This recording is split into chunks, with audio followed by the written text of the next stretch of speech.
Welcome to In Her Voice, a podcast created for women who listen to and live by their deepest wisdom, their inner voice. This was made for you, the woman who feels pulled to more, to lead, to create, to dream, and to be a world changer. My name is Kelly Covert, and I am an inner voice coach. Join me here each week as we explore what it means to reach for your inspired potential, all while honoring your worthiness each and every day. Hello, everyone. This is Kelly, and you are listening to In Her Voice.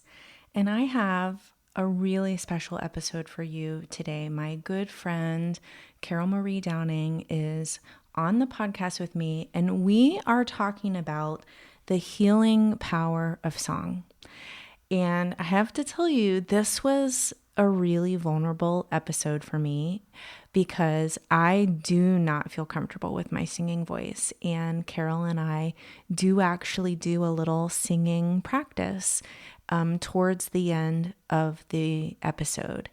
And so if you are someone who thinks singing is not for me, I don't know how that could ever benefit me, I'm not a good singer, I want you to listen to this episode, and I challenge you to join us in our very, very short singing practice. No one will hear you. You'll be by yourself, and you will be amazed at the feelings that it brings up inside of you, because there really is power in music. Let me tell you a little bit about Carole Marie. Carole Marie Downing is a coach, song leader, and facilitator committed to sparking joy, creating connection, and inspiring resilience through times of transition and change. She holds a nursing doctorate from the University of Colorado and a master's degree in spiritual psychology with an emphasis in consciousness, health, and healing. Her work specializes in gently supporting clients to thrive again after loss and major life transitions. She frequently integrates singing into her work and supports both individuals and groups to utilize the transformational and healing aspects of song. Carole Marie lives in Portland, Oregon, and loves hot cups of tea, making music, going barefoot in the sand, and spending time on forest trails. You are really going to enjoy this episode. Please don't skip it because you're afraid of singing. This one is for you. Carole Marie Downing, welcome to In Her Voice. I'm so excited to have you here today. Thank you. It's so good to be with you, Kelly. I know. And, we're talking about something today that I don't think I've ever talked about on the podcast, and that is the healing power of song. And I think one of the reasons that I've never talked about it is I think people don't talk about singing very much because for lots of reasons, like we're embarrassed by it or we don't love our voices or whatever. So when you reached out to me to say, hey, I think this is something we could do, I really had to sit with it because I was like, well, how do I feel about my own singing? Right. So I want to start with, what does singing mean to you, Carole Marie? Mm-hmm.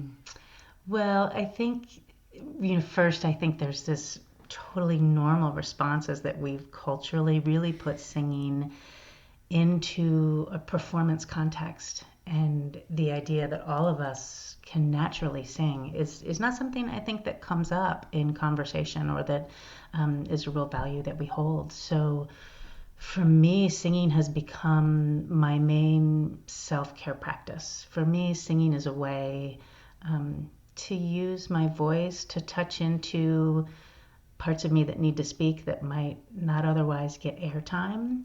And that's both in a really casual, personal way. And then I do also sing in groups that do perform, and I lead singing. But for me, singing is more of a personal way to understand what I have to say. Especially It sounds like it's really a direct line to your inner voice. Mm-hmm. Absolutely. Absolutely. I love that you called it a practice. I'm all about practicing. And, I think you know this, Carole Marie, and I know that most of my audience does, but I'm a professional flutist, so I'm a trained musician. And, you said about that performance context of singing. I think that's exactly why I don't feel comfortable. Like I would not want to sing right now on the podcast because, I have this idea of what singing should be. There's that word should, right? Mm-hmm. So what I hear you saying is that singing is just like another way to hear your inner voice, another way for your soul to speak to you. Yes, absolutely. And I had to kind of clear the way around all of those layers about what singing, like you said, should be. And I think, the immediate thing when I tell someone that I lead singing, before I even ask people if they want to sing with me, they're like, "Oh, I don't sing," or "Oh, you don't want me," or "I only sing in the shower." Like the idea of being witnessed, or seen or heard as we sing seems to me, in my experience of the world, to be one of the most vulnerable things that people bump up against. Yeah.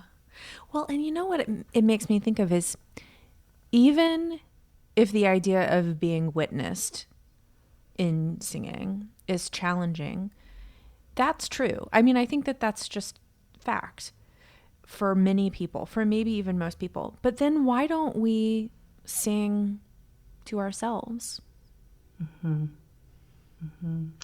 That's a good question. That's actually a question I've never really pondered. Like, to think about why don't we use it as more of a practice? And I think maybe that is the idea of where we've put singing in our lives as something that other people do well, and if we don't do it on tune, or we're not singing to something that's prepared or performed, then it's not really available to us. Yeah. So I'm curious about, like, if I spent a day with you in your house, but you didn't really know that I was there. I'm just a fly on the wall in your house. Do you sing out loud throughout the day? I do. Talk to me about that. Like, what are the kinds of things that you find yourself singing? Yeah, well, I mean, the most recent memory I have actually is yesterday. My son was in the kitchen, and he's a teenager, so he's kind of rarely coming down, and he was in the kitchen making dinner, and I started singing to him about cheese, like some little jazz groove about cheese, and then he started doing a backing track because he sings in a choir, but and we were just totally riffing in the kitchen, and then he looked at me like, "Oh my gosh, this is like so ridiculous," and stopped singing, right? But to me, like, it's really natural for me to start making rhythms and melodies around everyday words. Like and I think it's because I have the experience of my spirit lifts when I sing. I feel better when I sing. And there's a lot of science that we can go into behind that. But for me, all I need to know in my body is that when I'm singing things, I feel better.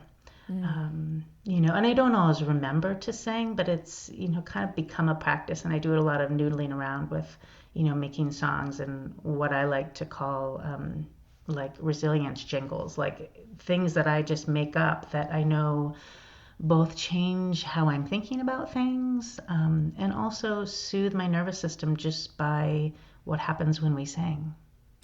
Okay, so this just shifted directions for me. I was going to ask a different question, and then you said the two words resilience jingle. And now I feel like I must hear that.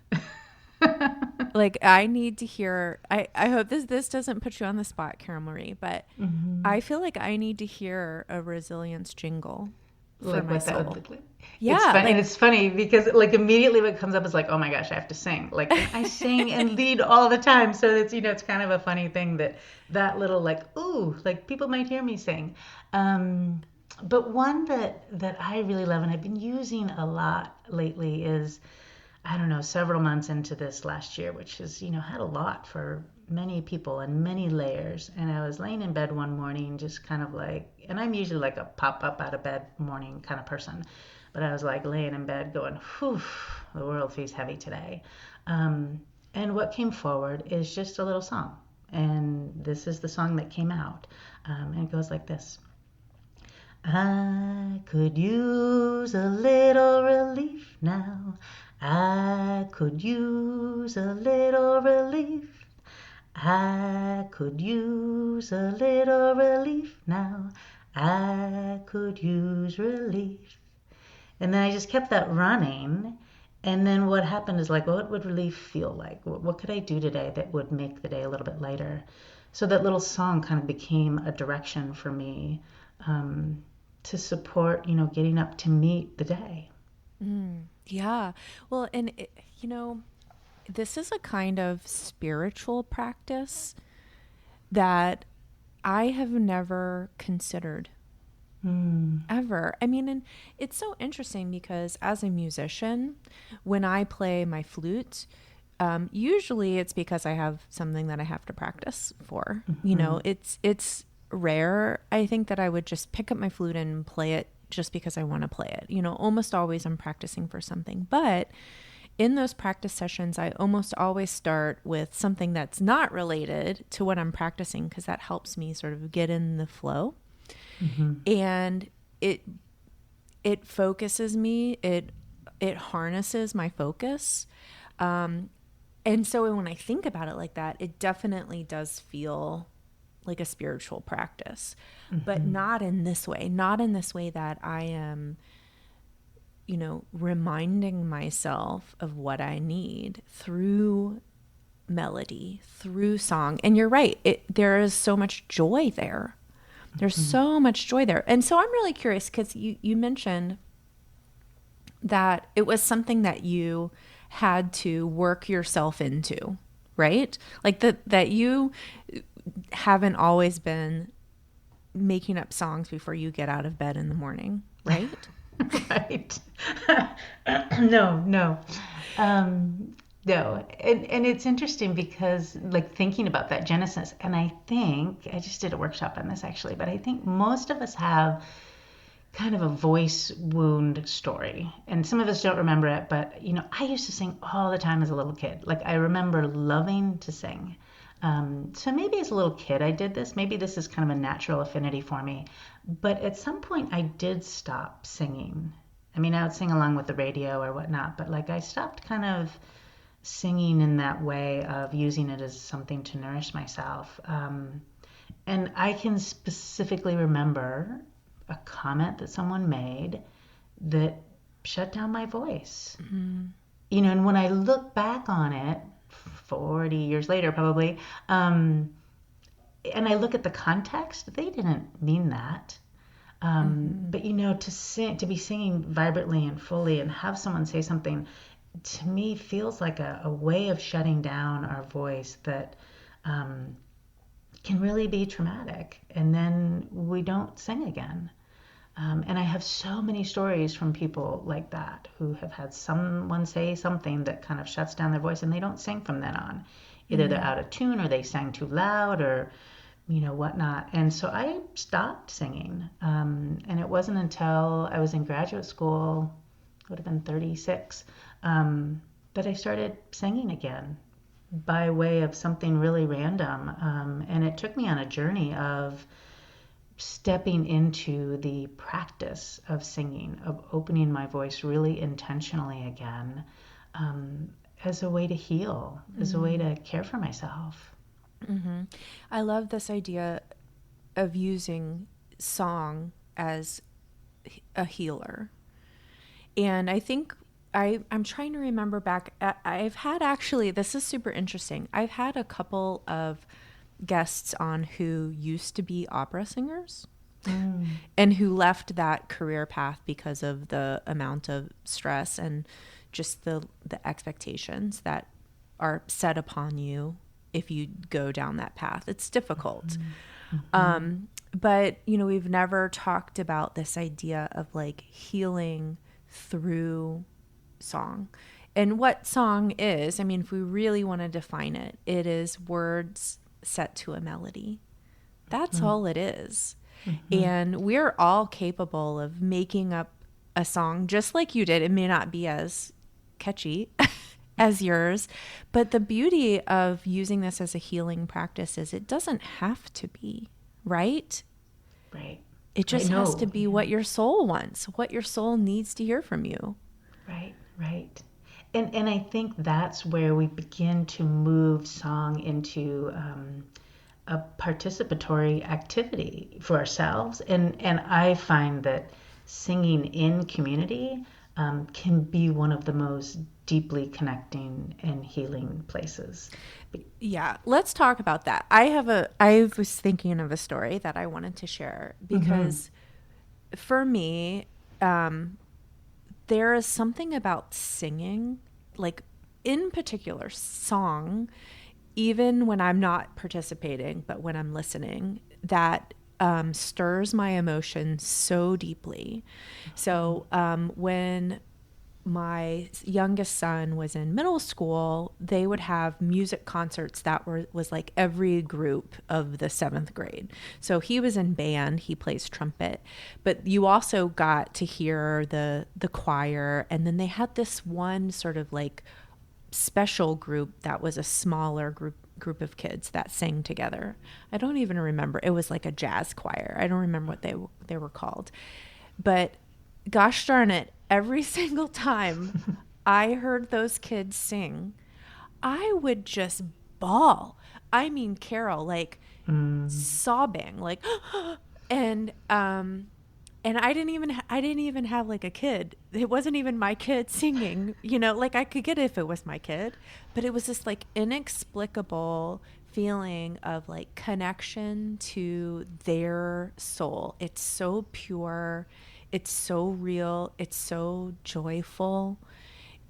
They are feeling each note that they're singing and each word that they're saying with the music, and that to me, I want to feel that more. What is it about singing in particular that does that to us? right. And it's interesting because in your story, you're hearing other people sing. Because I know that inside of me, when I start to sing, like there's a resonating that happens in the container of our bodies. That's naturally really healing, and if we want to go into sound waves and the science of that. But I think, even when you're hearing other people sing, I think we're starting to resonate to, kind of the emotional waves of that music as well, whether it's the words or even just the notes, like without words, can be really evocative to us. It's kind of like I'm trying, like what I'm thinking of is like I play guitar and ukulele, like string instruments, and like when you pluck one string, the one next to it starts to move. Like Yes. it's a resonance that happens. So even if you're close to singing, you're getting that resonance. And the human voice, oh my gosh, it's the capacity that we have to create sound and vibration and resonance is incredibly powerful. Even if it's not coming from inside of us, we're impacted. But then when we bring that inside, the power is Yes. incredible.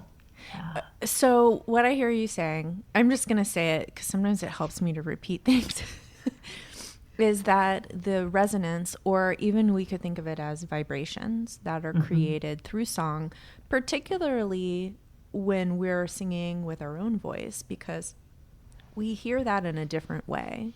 Like Mm-hmm. when you create sound, it's like how when you hear your voice recorded, it never sounds quite like what you think it sounds like, because Mm-hmm. when you make sound inside your body, you're hearing it through your body instead of hearing it from the outside in. And Right. so that inside out vibration, that in of itself is healing. Is that what you're Mm-hmm. saying? Yeah, and I mean it actually, it stimulates the vagus nerve, like, and I actually don't know a lot of the science behind it. And it sounds kind of silly. You'd think because I do this for a majority of my work that I would know. And there's part of me that's, and maybe it's a little bit jaded with age. I'm like, you know what? All I know is that it makes me feel better. Like I have Yes. 100% awareness, and everyone I work with, it's same kind of a thing. So there's this sense of let's just do this. And there's lots of other people that have taken care of the science, but for me it is when I sing, and especially when I start to sing in community. um, I'm thinking about a recent experience where I was singing in a, community song leading event, and we were singing this song that was amazing, and I had put my phone down to record it. And when I was in it, like the depth of beauty of all the harmonies and how we were sounding was amazing, and what I experienced was so healing. When I listened to it on my phone later, it sounded good, but it actually didn't sound that great. I could hear things that, if I was in person, might try to tune a little bit better. But the reality was that all of us together, whatever we were doing and how we were harmonizing with each other, was creating an incredibly powerful sensation of healing. Yeah. And, when we talk about healing, using song as a healer, what are the things that we can heal ourselves from with music? I mean, I know for me, my personal journey has been one of emotional healing. And that was really evident when I first started opening my voice. I took vocal lessons to try to, and that actually was almost too intense, like to sing with one person there kind of looking at your voice. And I ended up going a different direction to start to sing in a community choir because I felt safer in that. I was a part of something as I was opening my voice. It wasn't so spotlight. But I would start to, as I would expand my range and reach higher notes or try to harmonize with other people, I would feel that same kind of emotion that you shared in listening to that jazz choir, is that I could feel things coming up that just made me want to cry. And in some ways, I didn't even know what I was healing. I think most of it was judgment about my voice, about what I had to say. I mean, I think in a really elemental way, singing can become a path of self-compassion, to not be so hard on ourselves, that what we bring forward is important. Yes. Yes. I love this message of compassion. We were talking before we started recording about how this is for both of us coming up a lot these days. You had a little tea bag message this morning about compassion, and it's been coming up a lot for me in my own journaling and just my thoughts throughout the day. But, what if song, using your own voice by yourself or in community and or, right? What if that was the way to release your need to be perfect, to release the stronghold that flaws have on you, or to release this need to live up to a certain expectation or to accomplish a certain amount of things every day, right? We put so much pressure on ourselves to perform, literally perform. And when we take what did you say at the beginning of the interview, the performance context out of singing, that also I think allows us to have access to all those other places where we feel like we have to perform. Right. And to dip into the place of what if I do sound off tune, or what if I kind of intentionally create dissonance? Like, can I give myself the room to do that as I begin to open up my voice? Like, to understand, like, think when we start to sing, there's this automatic feeling of like, if I start to sing, then I'm going to become a singer. And it's like, well, I mean, I think all of us are singers, but in terms of a performative singer, it's like, what if we sang just to feel good, just for our health of it? Would we be willing, like you said, to be less perfectionistic, to give ourselves room to be a beginner, to, just like the flute? Like, I have never played the flute. I would pick it up and I probably wouldn't be able to make sound with it. It would take practice. I can tune my flute skills the same as I can tune my voice, to become more and more resonant inside of myself. But as I first start to do that, to give myself the capacity to be imperfect in it. Yeah. Yes. Yeah. And that practice in of itself is powerful. It's so powerful. Well, so I imagine that people are listening and they're like, no, that's not for me. I mean, just the reality of singing, I think, like this idea of singing. So can you offer people who might have that feeling a starting point? How do we begin? Yeah. I think the starting point that I love is humming. That if we just start to hum things in our life, as you said, like singing is just words put to melody. And singing can also just be thought of as speaking words in rhythm. Like our language is already quite musical, some much more than the English language. And so just starting to notice like the rhythm of our own voices, and to gently start to maybe hum a few things that we would maybe otherwise say to ourselves, is a great way to begin. That's not, it's not going to be super evocative for us. And then to begin to, I think many people who would say that they don't sing do sing like in the car or in the shower or whatnot. But just to begin to sing a cappella without other voices around, something that comes up for you, can be a really safe place to start. Yeah. I have two experiences with humming. Like one really sticks out of my mind. When I was in music school, you have to take many theory classes and many ear training classes. And part of the thing that you have to do in ear training is you have to sing like do sight singing. So like they give you this piece that you've never seen and they give you the first note and you have to be able to sing it. And, that's great for singers. But for the rest of us is like anxiety inducing. And one of my favorite ear training teachers said to me, start with humming. Like if you feel like you're, what it's supposed to be, but you can't quite get the notes into your voice, into your vocal cords, just start with humming, because actually humming is much easier for us to do. Like just the technicality of it, it's easier. And it made such a difference for me in my approach to how I did that class, which was very difficult for me. And then the other thing about humming is just this idea again of like that resonating power. Like that can be inside of you, and that can be, and it can be a practice for you. And also in community, like if you were to go to a community sing, and I know that you offer these online too, Carole Marie, you don't have to open your mouth in order to be a part of that. You can still just hum, right? Yeah, well, and I think too, the actual person that I learned song leading from, her adage is like, listening is the first step to singing.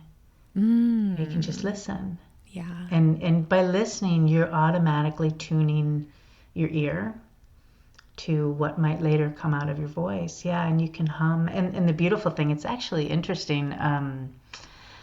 When I started singing online, I was like, oh my gosh, this is never going to work. And I thought before all of the shutdown happened, I actually thought it would be really lovely to sing online for people who, seniors who might not be able to get out, or people who are unable to come. And I thought it was a great idea until I learned that Zoom, most video conferencing platforms don't allow for singing in unison because of the sound delay. So I gave up on that. Little did I know 1 month later exactly that we would have to sing online. And so the solution has been that all the singers are muted. So they have their audios off. And it has given some people who would never have stepped in a room with me in a community sing come to the Zoom sessions because they don't have to have their mic on. No one's going to hear them. They can sing, they can learn to sing these songs without having the anxiety of being heard. They can start to feel more comfortable in that. I just love it so much. And I have to say, even talking about song and singing today is filling me with not just joy, but this like sense of peace, of like coming home. And I've always felt that, each of our voices is very unique. I know you well, Carole Marie, and if you called me and I heard your voice, I would know it was you before you said your name. You wouldn't have to say, "Hi, it's Carole Marie." I know that it is you. And so what happens when we start to come home to our own voice? I mean, talk about powerful. And I love that, we were talking about humming before I started talking about Zoom singing, like humming and home, that we can come home in that way and really have it be a process and something that's gentle and that we can do with a lot of compassion. I'm thinking earlier about what you said of, how would someone begin, and humming and sighing, like taking deep breaths and then letting a note come out with that. It can be as simple as that. And so that is a wonderful practice. Okay, listen up, everyone. This is something that I want you to try. The next time you are feeling like you need a release, do what Carole says. Take a deep breath in. Do you want to do it for us, Carole? Show us. Yes, let's do it. Yeah, and people. I'll do it. I'll do it with you. I'll do it with you. Yeah. Okay, ready? So we'll just take a deep breath, and then whatever note comes out, it actually doesn't matter what note comes out, and we'll just sing whatever comes out. So we'll take a deep breath together.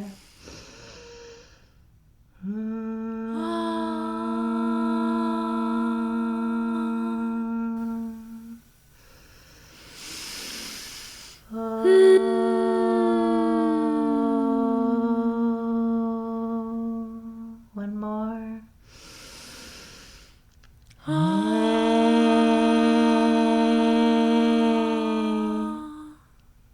Yes, we did it. We did it. Yeah. And if you were just listening to that and you didn't do it, you can rewind and go back and join with us with your voice. But that is such an easy practice that you can tag on to anything that you're doing. During journaling, maybe that's a way that you can start to connect with your inner voice. You know what it reminds me of too is the end of yoga.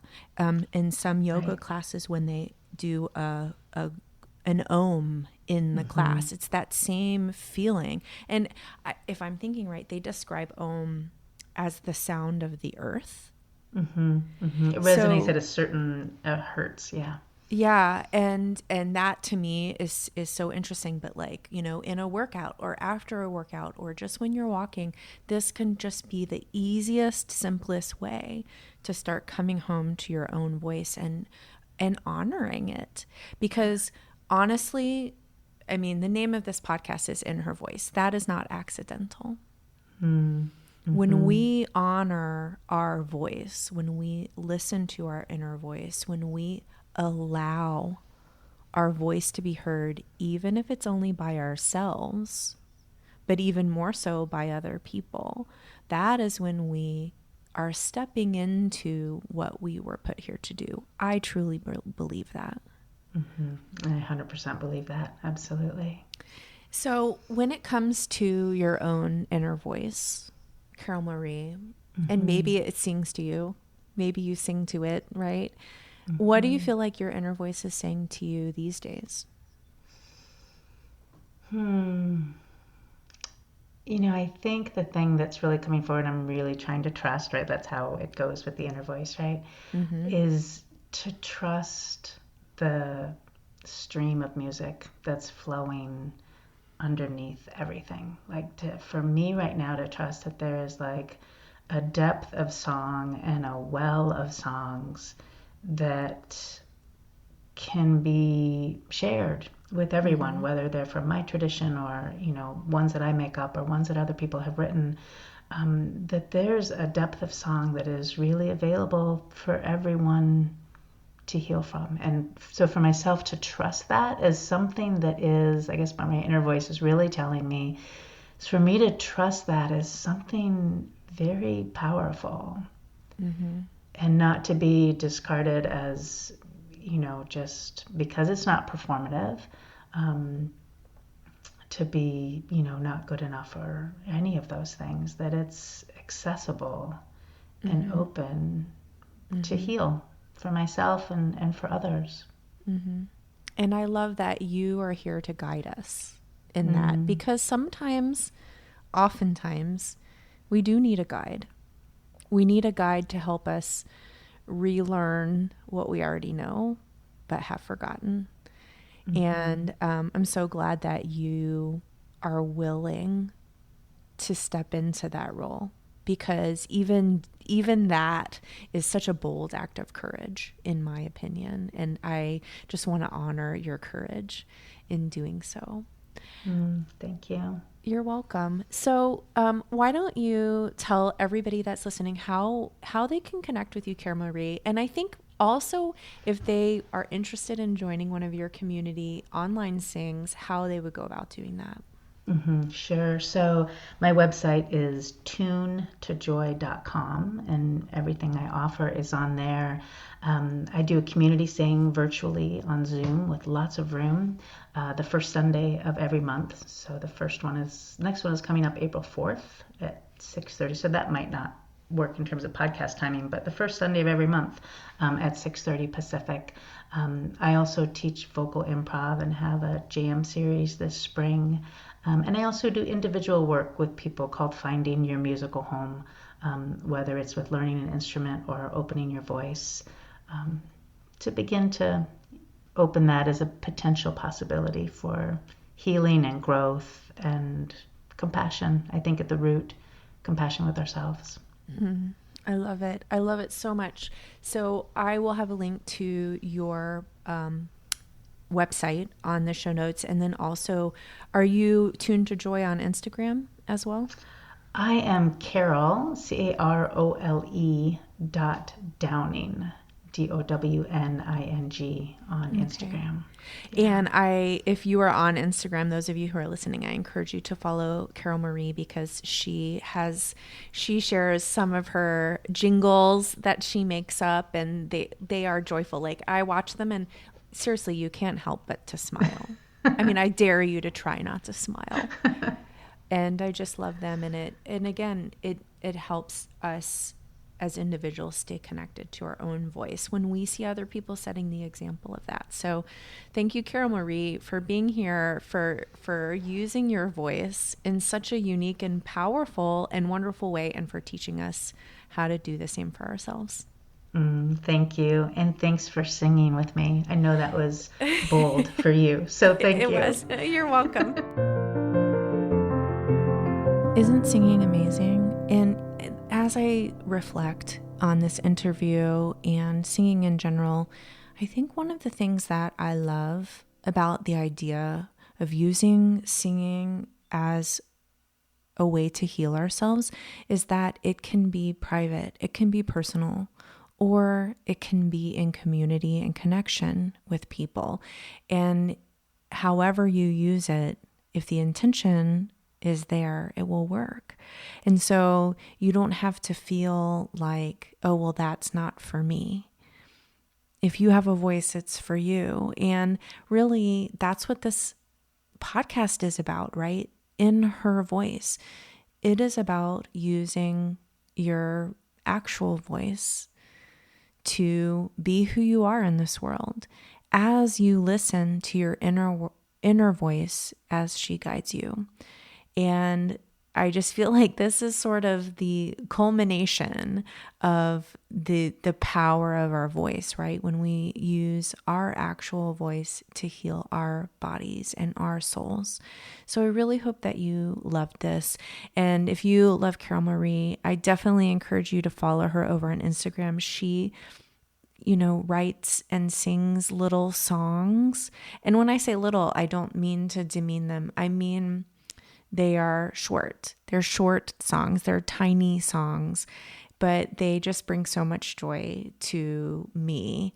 And I hope that they bring joy to you too. I want you to remember on this day, wherever you are listening to this, whatever the circumstances of your life are in this current moment, you are worthy.